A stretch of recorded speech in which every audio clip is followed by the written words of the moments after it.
नमस्कार दोस्तों, मैं Kamlesh Pawar KRP YouTube channel में आप सभी लोगों का बहुत बहुत स्वागत। दोस्तों, आईटीआई का बहुत ही महत्वपूर्ण सब्जेक्ट एम्प्लॉयबिलिटी स्किल का जो नया सिलेबस है उसमें ज़्यादा कुछ बदलाव लाया गया नहीं। और एम्प्लॉयबिलिटी स्किल के लिए एग्जाम में 25 क्वेश्चंस है, 25 क्वेश्चंस है, एमसीक्यूज है और 50 मार्क्स के लिए ये सब्जेक्ट आईटीआई के लिए है। तो दोस्तों, फर्स्ट ईयर और सेकंड ईयर दोनों को भी एम्प्लॉयबिलिटी स्किल ये सब्जेक्ट है। नया जो सिलेबस आया उसी में भी उतने क्वेश्चंस, नंबर ऑफ क्वेश्चंस उतना ही है, नंबर ऑफ मार्क्स उतने है। 25 क्वेश्चंस है और उसके लिए 50 मार्क्स है। तो चलिए दोस्तों, हम पार्ट सेकंड में जो इंग्लिश लिटरेसी है उसके बारे में हम उसका जो एमसीक्यूज है, एग्जाम के लिए महत्वपूर्ण एमसीक्यूज, हम उसके बारे में थोड़ा स्टडी करेंगे, थोड़ा समझ लेंगे, जिसके वजह से हम एग्जाम में अच्छे मार्क्स, अच्छे नंबर्स लेके आ सकते हैं। और दोस्तों, मैं ये क्वेश्चंस ये पे आपको समझाता हूँ। Gestures, facial expressions, eye contact are examples of. ये किसके एग्जाम्पल्स है? तो दोस्तों, ये है नॉन वर्बल कम्युनिकेशन। कम्युनिकेशन का जो पार्ट है उस पार्ट में दोस्तों ये नॉन वर्बल कम्युनिकेशन है। गेस्चर्स हम मतलब फेशियल से दिख सकता है उसका कहना क्या है, आई कांटेक्ट से समझ जाता है कॉन्फिडेंस क्या है। ये सब ये जो चीजें हैं ये नॉन वर्बल कम्युनिकेशन के हैं और इसका answer option B, non verbal communication. उसके बाद में दोस्तों, I have received complaints about work place safety. काम जहां कर रहे हैं उसके सेफ्टी के बारे में, सुरक्षा के बारे में कंप्लेंट मिली है। Please check them immediately and share the details with me. वहां पे जाके क्या हुआ है वो इंस्पेक्ट करके, चेक करके मुझे फीडबैक दे दो, नहीं तो जो भी है वो बताओ। This is an example of. ये किसका एग्जाम्पल है? कैजुअल कम्युनिकेशन का है, क्या फॉर्मल वर्क प्लेस कम्युनिकेशन का है, क्या इनफॉर्मल कम्युनिकेशन है, क्या इनफॉर्मल वर्क प्लेस कम्युनिकेशन है? तो दोस्तों, इसका ऑप्शन ये है formal work place communication. Answer B, option B इसका सही आंसर है। ये फॉर्मल कम्युनिकेशन में ये आता है। दोस्तों, अगला क्वेश्चन देखेंगे हम। Greetings help you to. इसका आंसर क्या हो सकता है ये हम देख सकते हैं यहीं पे। इसका ऑप्शन ये आएगा, establish a connection with someone you meet in formal and informal situation. Formal और इनफॉर्मल सिचुएशन में जब हम मिलते हैं उस टाइम जो अपना आदर जो है वो यहीं पे हम इस ऑप्शन के जरिए कर सकते हैं। इसका meaning option A. Next question, question number 21। When you meet the instructor inside or outside the ITIs। जब हम आईटीआई के इंस्ट्रक्टर से आईटीआई में और आईटीआई के बाहर मिलते हैं तब इट इज क्या होता है? तो वो दोस्तों ऑलवेज फॉर्मल। हम जो लैंग्वेज इस्तेमाल करते हैं, हमारा जो बिहेवियर रहता है वो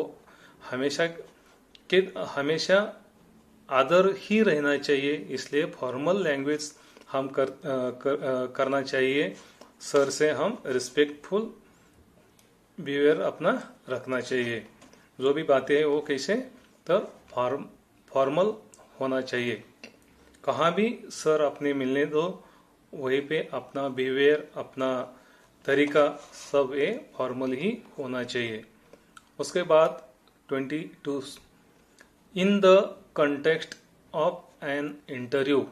इंटरव्यू जब हम देते हैं उसी time dash greetings is to be used, हम कैसा बिहेवियर अपना वही पे यूज करना चाहिए, कैसा आदर्श हमारी चीजें वही पे होना चाहिए। तो दोस्तों ये सभी चीजें हमारी फॉर्मल होना चाहिए। कैसा होना चाहिए? फॉर्मल, क्योंकि हम हमसे वरिष्ठ उनके पास हम उन अधिकारियों के सामने हम इंटरव्यू देने के लिए जा रहे हैं, तो अपना बिहेवियर कैसा होना चाहिए? तो फॉर्मल होना चाहिए। 23rd, when you make an inquiry at a bank, जब हम बैंक में इंक्वायरी करते हैं, चौकसी करते हैं, it is dash dash situation, तो अपना क्या सिचुएशन कैसा होना चाहिए? तो इसमें अब फॉर्मल होना चाहिए। जैसा कि हम हमारे इंस्ट्रक्टर के साथ जैसे हम बातें करते हैं, जैसा रिस्पेक्ट देते हैं हम, वैसा ही बैंक में अपना बिहेवियर होना चाहिए। बैंक में हमारा व्यवहार वैसा ही सेम होना चाहिए दोस्तों। 24, ड्यूरिंग द कोविड-19 pandemic it is better to dash than shake hands and say namaste. दोस्तों अभी कोविड-19 ने हमें बहुत कुछ सिखाया है। पहले हम मिलते ही हाथों में हाथ देते थे, उसके जरिए ग्रीटिंग्स करते थे है, उसके जरिए हम स्वागत करते थे। मगर कोविड-19 के वजह से अब हम hands, wave hands and hug, ये हम करते हैं। हाथों में हाथ नहीं देते, बॉडी टच करते हैं मगर हाथों में हाथ देते नहीं। नमस्ते हम दूर से करते हैं। तो वेव हैंड्स एंड हग, ये इसका आंसर सही है दोस्तों। उसके बाद question number 25, a good dash helps to create a good first impression, हम फर्स्ट इम्प्रेशन कैसे निर्माण करते हैं, क्यों कैसे हम ये पे दिखाते हैं? तो दोस्तों इसका आंसर है सेल्फ इंट्रोडक्शन। तो अपना खुद का इंट्रोडक्शन ठीक तरह से देके अपना ये पे पहला इम्प्रेशन हम जमाते दिखा देते हैं दोस्तों। हमारे बातों से, हमारे बिहेवियर से, हमारे लुक से अपना हम इम्प्रेशन, फर्स्ट इम्प्रेशन दिखा देते हैं और वही लास्ट तक हमें मेंटेन करना होता है, रखना होता है दोस्तों।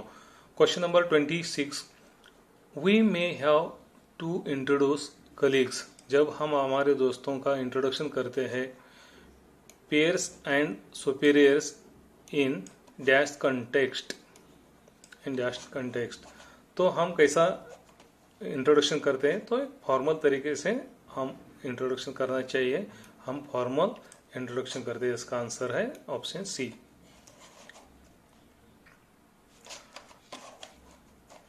Question number 27, a quick self introduction is called, a quick self introduction means क्या होता है, इसे क्या कहते हैं? तो दोस्तों इसे एलिवेटर पिच बोलते हैं। इसे क्या बोलते हैं? Elevator pitch. इसका ऑप्शन सी सही है। उसके बाद में question number 28, when you attend a friend's wedding with your father, you may have to introduce your father to your friend and your friend to your father. What kind of situation it?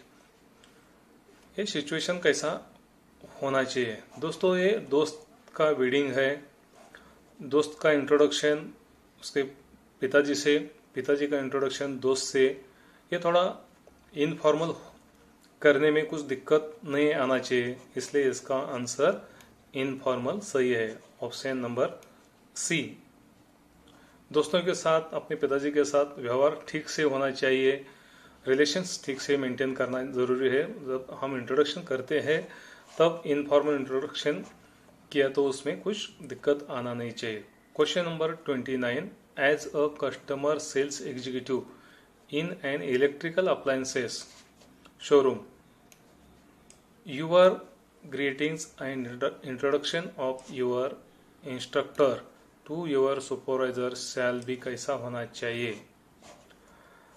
As a customer sales executive in an electrical appliances showroom, electrical appliances का showroom है, उसका customer sales executive, your greetings and introduction of your instructor to your supervisor shall be कैसा होना चाहिए। तो दोस्तों ये formal होना चाहिए। जहां हमारे गुरु आते हैं, जहां हमारे इंस्ट्रक्टर का संबंध आता है, वहीं पे हमारा लैंग्वेज, हमारा बिहेवियर टोटली फॉर्मल होना चाहिए। इसका answer option B. Question number 30, dash are persons with very good behavior, comma, achievements and lead as an example. Dash are persons with very good behavior, जिनका बहुत ही अच्छा व्यक्तिमत्व है, अच्छा उनका बिहेवियर है। Achievements and lead as an example, तो उन लोगों को हम क्या समझना चाहिए, कैसा होना चाहिए। तो दोस्तों वो रोल मॉडल्स होना चाहिए, जिनका बहुत ही अच्छा बिहेवियर है, जिनका विचार आचार सब अच्छी तरह अच्छे है, तो उन्हें हम रोल मॉडल समझना जरूरी है, उनको रोल मॉडल मानना जरूरी है। इसलिए option D. Question number 31, role models dash people to follow them. Role models that people to follow them, जो रोल मॉडल है, जैसे कि अमिताभ बच्चन एक रोल मॉडल है, नारायण मूर्ति रोल मॉडल है। ऐसे जो रोल मॉडल है, तो उनको हम कैसे फॉलो करना चाहिए, क्यों फॉलो करना चाहिए। तो दोस्तों वो इंस्पायर होता है, इसीलिए हम उन्हें फॉलो करना जरूरी है। इसका ऑप्शन सी। ऐसा लोगों का विचारधारा हम लेके आगे चलना चाहिए, उनके विचार पे हम चलना चाहिए, तभी हम भी एक रोल मॉडल बन सकते हैं। बनने में दिक्कत आ नहीं सकते। Question number 32, role models inspire people to follow them though they have dash and have met. तो दोस्तों इसका आंसर हो सकता है weaknesses and failures. Option C इसका सही आंसर है दोस्तों। Though they have weakness and meet failures, तो रोल मॉडल का जो बिहेवियर रहता है, उनका जो विचार रहता है, उन विचार हम आत्मसात करते हैं, हम उसको अक्वायर करते हैं। तो दोस्तों हमें भी रोल मॉडल बनने में कोई रोक नहीं सकते, हम उनका विचारधारा आगे लेके हम भी सुधर सकते हैं। Question number 33, human beings are dash by nature, it is the cultivation of dash habits that makes one a better person. दोस्तों हम human beings are imperfect by nature. It is the cultivation of good habits that makes one a better person. तो दोस्तों answer इसका option C है, imperfect good, option C. ये चीजें हमारे पास होने के बावजूद हम एक अच्छा इंसान बन सकते हैं, अच्छा आदमी बन सकते हैं, गुड पर्सन हम बन सकते हैं। इसीलिए इम्परफेक्ट एंड गुड इसका आंसर सही है दोस्तों। Question number 34, the set of imperfections in a person is called dash. तो इसे हम the set of imperfections in a person is called हम वीकनेसेस, इसे क्या बोलते हैं, वीकनेसेस। आंसर इसका option D.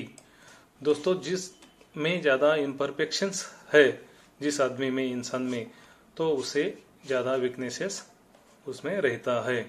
Weaknesses in the knowledge में वीकनेस रहता है, उसके काम में वीकनेस रहता है, दिखने में वीकनेस रहता है, सभी चीज़ों में वीकनेसेस आते हैं। 35 क्वेश्चन नंबर 35 देखेंगे हम।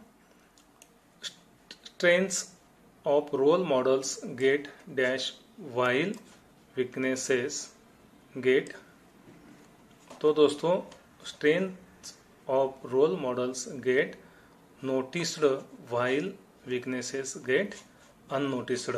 तो इसका आंसर हम नोटिस्ड और अननोटिस्ड, ऑप्शन ए सही आंसर है। ऑप्शन ए सही आंसर है। दोस्तों ये आज का जो ये वीडियो, ये पार्ट आपको समझ में डेफिनेटली आएगा। एग्जाम देने के लिए ये बहुत ही काफ़ी है। ये वीडियो पूरा देखना जरूरी है दोस्तों। ये वीडियो आपको पसंद आएगा, पसंद आने के बाद आप तुरंत शेयर करो, लाइक करो, सब्सक्राइब किया नहीं तो सब्सक्राइब करो दोस्तों। धन्यवाद, थैंक यू।